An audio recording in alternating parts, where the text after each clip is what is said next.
Officials in Israel are goading the U.S. into taking action against the Syrian government over its reported use of chemical warfare. The official said that Syria has now crossed a red line threshold set by the Obama administration.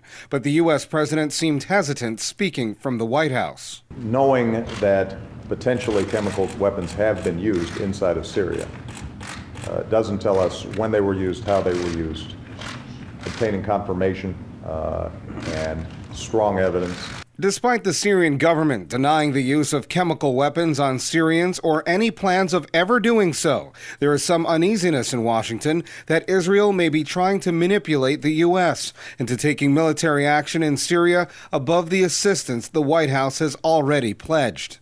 People talk about intervention sometimes as if it means, quote, boots on the ground, or whether they're talking about an air campaign like we saw in Libya. And those are different methods of intervention, but already there is an outside intervention in the form of supplying weapons and money to these groups. U.S. President Obama has said if Syria's leader Bashar al-Assad used chemical weapons on Syrians, it would be a game changer. But the Syrian government has accused insurgents of using chemical weapons. The White House is looking into whether Assad used the nerve agent sarin on his people. But without definitive proof, the Obama administration would have to run an investigation.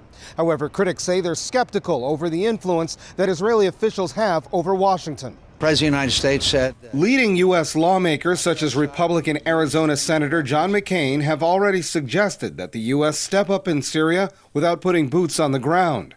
The Syrian government is also calling for a probe into the use of chemical weapons within its borders, sending a clear message to the U.S. and its Western allies. Telling the Americans, I believe, you should change your position. You adopted the wrong position, wrong approach, and you should stop supporting the military extremist and the military option in Syria. White House officials also say they're attempting to explore more about sarin gas use in Syria before making an official decision. Colin Campbell, Press TV, Washington.